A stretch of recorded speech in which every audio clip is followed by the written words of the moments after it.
What is up with it, Panther Nation? This is your sports editor, Daniel Stackhouse, here for the final semester episode of Coach's Corner. Here we're at Panther Stadium with head coach of the football team, Chad Phillips. How you doing today, Coach? Doing great. All right, so let's start with about a month ago. Y'all won your 5th consecutive region title, not in school history. No other team in county has accomplished 9. Only one other has won 5 in a row. Mm-hmm. What does it mean for this program to win that? Well, I think it's still we're still rising. You know, we want to be an elite program, and to be an elite program, you got to beat some records from other folks. And Sandy Creek's won 8 region titles. We won 9 now, and they won 6 in a row years ago. We won 5 in a row, so that'll be our go. You know, that'll be our juice coming into the winter and spring.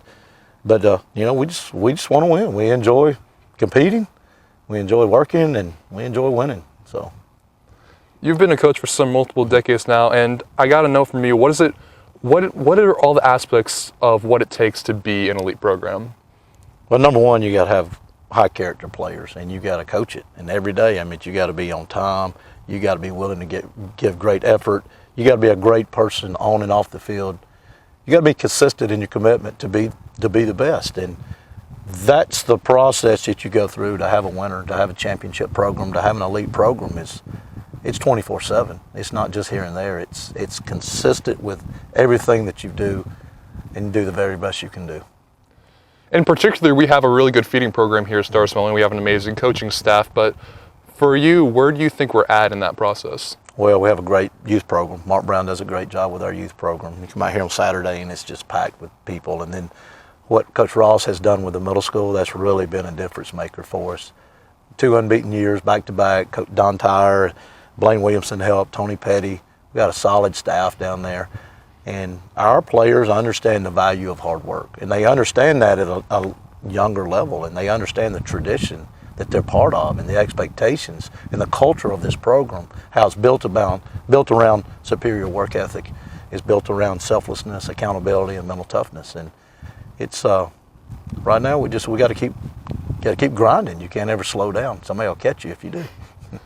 Let's look forward to the future in a bit, but real quick, let's talk about this team. For the past month or so, up to round 2, we were beaten down every team, and you said at the end of the coffee game that you kind of felt like we weren't battle tested for that kind of competition. Why do you think that? Well, I felt like, you know, we'd only been losing. We were behind in a game twice the whole year. The first game against East Coweta, and then Union Grove. And I don't think we ever trailed up until the coffee game. And we didn't trail in that game until the third quarter. And I felt like that if we would have had a few more really tight games, really, hey, we got to make a play, and we would have been more prepared to make the play in the third quarter when we didn't. I mean, the game was on the line and we didn't make that play. You know, it had been 2.5 months since we were in that situation. Union Grove game where we had to stop them. Sandy Creek game, we had to make a big stop at the end of the game and had to burn the clock with 5 minutes. We got the ball with 5 minutes and had to burn the clock to win. In the Union Grove game, we made a huge stop on about our own 20. They're going in to try to win, and Luke Mullins made an open field tackle on 4th down. It was, you know, a great play. And, you know, it had been so long since you got to that climax, I guess, that peak of, hey, this is the play that's going to decide winning and losing. And when it happened in the coffee game, I just felt like we couldn't reach that maximum level. That being said, there was a lot going for this team going into the game, and there was a lot going on trying to neutralize their athleticism, like you said. What was everything going into that, including having to go out in different formations and all that? Well, we had to do a lot of stuff. We had to play up west a lot at fullback. Cole had to play a lot. Cole, bless his heart, he was gassed at the end of the game. His body was cramping, but you know, when you get to the best 16, the best 8 teams in the state, you've got to be able to match your opponent, and you got to be able to put, you know, high caliber athletes on the field. You got to put them in space, and you know, I felt like the game plan was perfect, and it really was good. And we had a chance. We had a 9-0 lead, then a 9-3 lead at half, and then had them, you know, with a chance to kick a field goal. Unfortunately, the worldwide pandemic we're living through, Connor's out with quarantine, so we got a college kicker they couldn't kick. And, you know, who knows if he's here, he makes that field goal, we're winning 12-10 with, you know, 10 minutes to play in the game. So it's a whole different mindset when you're winning in the fourth quarter versus when you're down in the fourth quarter. So I thought the plan was great. We just didn't perform at the high level that we needed to. And you give Coffee County a lot of credit. They were very well coached. Their head coach has won multiple state championships. They probably had 15 guys on the sideline. They've got a lot of good players. They've been in 6A for years and years and really have performed well. I think last year they were a state quarterfinal team in 6A. So that was a very good football team. They're favored tonight against Calhoun with a chance to make it to the semis. So, you know, when you play at that level, it comes down to one or two plays. And unfortunately, we didn't make those one or two plays when the game was on the line. And with that kind of loss, knowing that it kind of slipped away with the underclassmen, what does that do? What does that do to motivate them for the years to come? Well, first of all, you can't take anything away from the senior class. I mean, 4 consecutive region titles, 37 wins in 4 years, which, you know, they probably, I didn't have it counted it up, but they probably played close to 50 games in 4 years. I mean, it has to be right at 50 games. So they got 5 seasons out of their high school career. So take nothing away from them.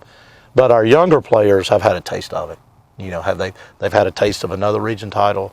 They understand the value of work. They understand the what we've got to do, the time and the commitment it takes, and they also understand the expectations and the culture of what we're doing around here. So then we got a lot of 9th and 10th graders that actually got to play a good bit that are going to be a year bigger, year faster, year stronger, and they want to be the guy out there making the play. So it's exciting what we've got coming back.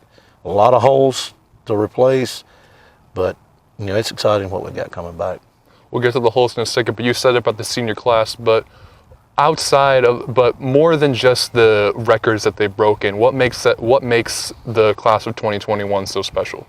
Well, they were so resilient, so much resolve, overcoming all the stuff that we went through. No spring football, no summer passing leagues, and it really would have helped us with a brand new quarterback and a brand new backfield. I can't tell you how much we missed spring and the 7-on-7 in the summer, and it really put us back early in the year. You know, about mid-year, you know, we started doing what we should have been done at the beginning, but because of all the time. So, you know, there will be 100 years from now, there'll be another worldwide pandemic. So, you know, none of us will be around, but these guys had to do a lot of stuff on there. We're so influential with what went on. You know, Cole and Wes and Rampy and Dalton and V and Luke Mullins and all those guys, they organized all these workouts without us because we really couldn't do things on campus. We couldn't come in our weight room. So they organized stuff and on their own. While all the other schools that we play were doing nothing, our guys were out grinding away. And again, I attribute that to the culture of the program, the expectations, and just the sheer desire to be the best they can be. And so we're proud of them for that. And go a bit more into detail about how special it is to see, you know, you see this class 21 come in as freshmen 4 years ago, and you see them taking a leadership role. What does it mean to see them go and be able to become the people they become?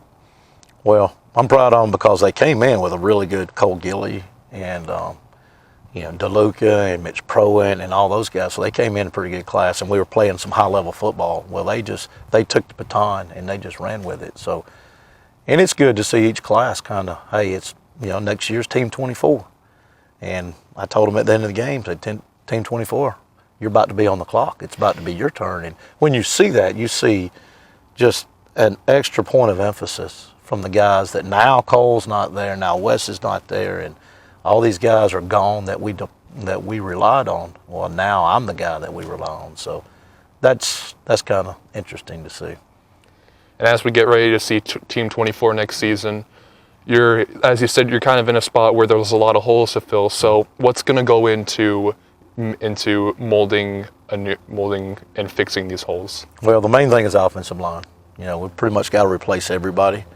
So, I mean, we'll start after we come back from Christmas with trench warfare, and Coach Cooper and Coach Walker and Penland will get them in the weight room and really start grinding and, you know, start developing players. Again, it's a process that you go through. You got to be committed in the weight room. And hopefully all our players coming up in Team 24 are going to love the weight room, because that's a difference maker. That's what sets us apart. And so we'll get up in the weight room and we'll get down on the field and start walking through a little technique and doing some one-on-one competitions. And then spring football will be huge for us because of identifying some players to replace Cole Sanders and Rampy and Dalton and V and all these guys that have graduated. And so that'll be big for us. And then, of course, in the summer, working more with William, and we've got some ninth graders coming up that really have a lot of potential, and showing them the offense and teaching them and competing against Sandy Creek, Northgate, and Whitewater out here on 7-on-7. And we're gonna have to develop 2 new kickers, a place kicker and a punter, and so there's a lot of stuff, a lot of work a lot of investment to be made. And what we can do is take a little bit of downtime now for the next couple of weeks, and come back on January 5th, I believe we start school. We'll get after it again, and the expectations will be as high as they always are, and we will work, and we'll hopefully get close to achieving some of those things.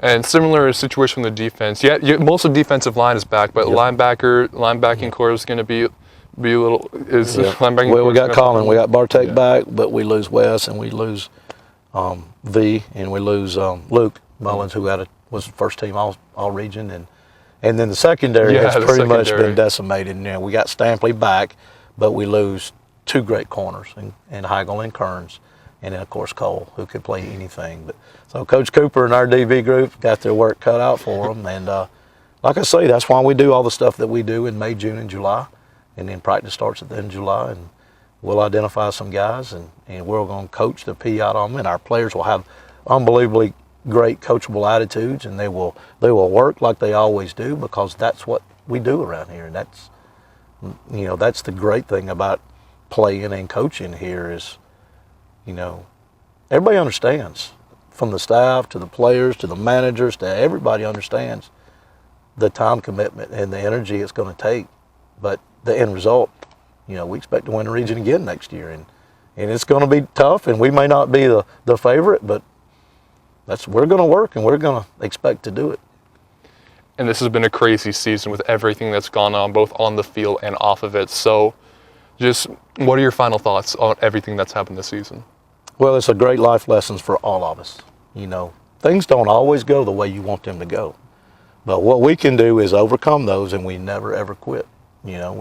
We set our eyes on a prize, on the goal, and we are committed to it and committed to see it through, and understand that it's going to take a lot of work. We're not entitled.